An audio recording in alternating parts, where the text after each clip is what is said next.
the ceiling, and I am the floor of my wealth. The number in my account does not lie about who I think I am. It tells the truth about my self-image, exactly as I have been carrying it. By the end of this video, you will see something most people spend their entire lives missing. You will understand why your bank account always seems to return to the same range, no matter how much you earn or how hard you work. And you will leave with a practice called the Self Image Audit, plus a new declaration to install daily that begins to reset the ceiling. Stay with me, because what comes next changes how you look at every dollar you touch from this point forward. There is a simple truth almost no one wants to face. Your bank account is not a financial outcome. It is an identity outcome. The number in your account is the precise reflection of the self-image you have been carrying, not the self-image you talk about, not the self-image you post about, the one buried under everything, the one that whispers to you when no one is watching, the one that decides what you allow yourself to keep and what you quietly push away.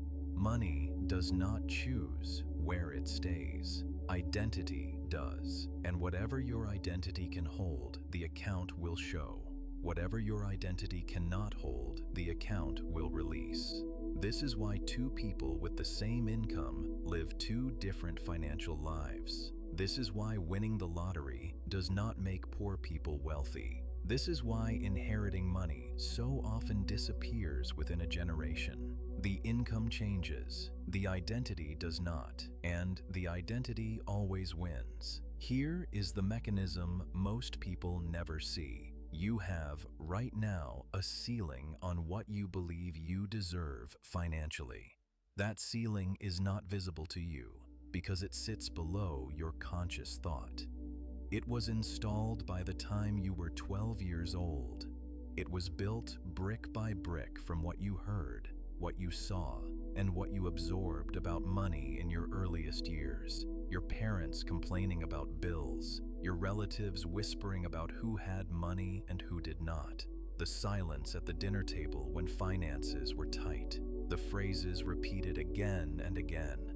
We cannot afford that. Money does not grow on trees. People like us do not. Each phrase placed a brick. And together, those bricks built the height of the ceiling you now live under as an adult. And here is what the ceiling does. Every time your income rises above your self-image, the ceiling activates. Not consciously, quietly. You begin to make small decisions that drain the excess.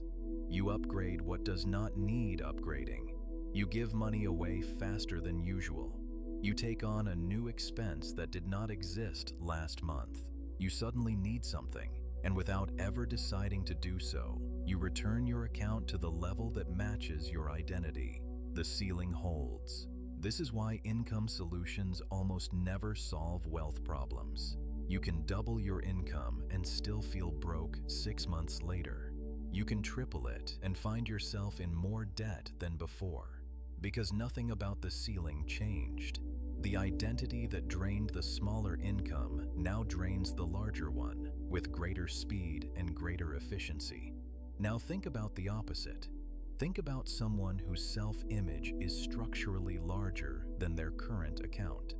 Someone who quietly believes, deep beneath the surface, that they are someone who builds, someone who holds, someone for whom money is a tool, not a threat.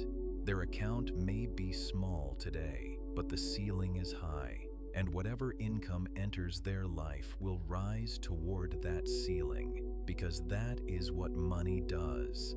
Money rises to meet the identity that holds it, and falls to meet the identity that releases it.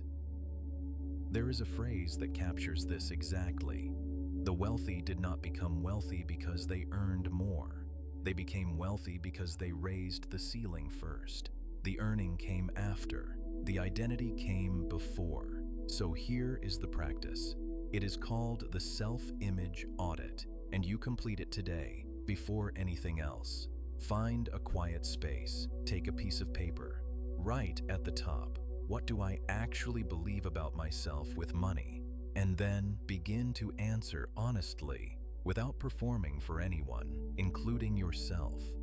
Write down the phrases that come up, the voice in your head when an unexpected bill arrives, the voice when a large opportunity appears, the voice when you imagine yourself with significantly more than you have today. Write the discomfort. Write the resistance. Write the small sentences that surface when you imagine wealth. I am not the kind of person who, I always end up. Money slips through my hands. People like me do not get to.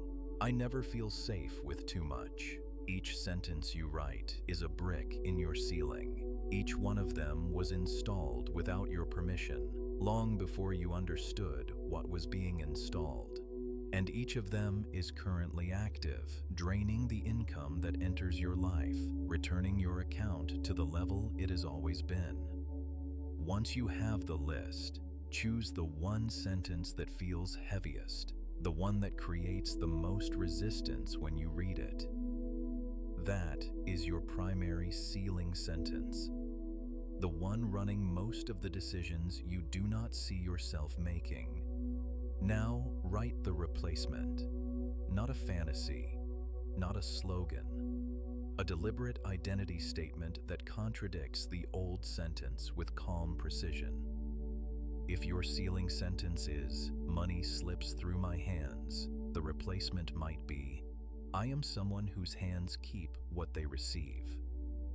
If your ceiling sentence is, I always end up broke, the replacement might be, I am someone who builds and holds.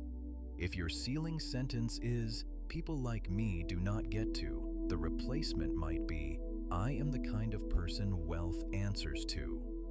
The new sentence must feel slightly uncomfortable when you read it.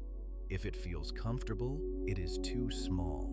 If it feels impossible, it is too big. The right sentence stretches you without breaking you. Then, every morning, before you check your phone, before anything else, you read the new sentence aloud, slowly. You feel the resistance. You read it again and again, until the resistance becomes familiar, until the new sentence begins to weigh more than the old one. It takes 90 days for the new identity to take root at the level where it shapes decisions. 90 days of reading the sentence. 90 days of behaving as if it were already true. 90 days of returning to it when you forget. And at the end of those 90 days, you will notice your decisions about money begin to change. Not because you tried harder, because the ceiling shifted. And once the ceiling shifts, the same income you have today will begin to behave differently. The money will stay longer. The opportunities will look different. The choices will feel different. Not because the world changed, because the identity beneath the choices changed. And whatever your identity can hold, the account will show. Your self-image is your bank account. Decide today which one you are going to feed. If this reached you, like this video, share it with someone who needs it, and subscribe. Drop a comment. Tell me what shifted. This is only the beginning.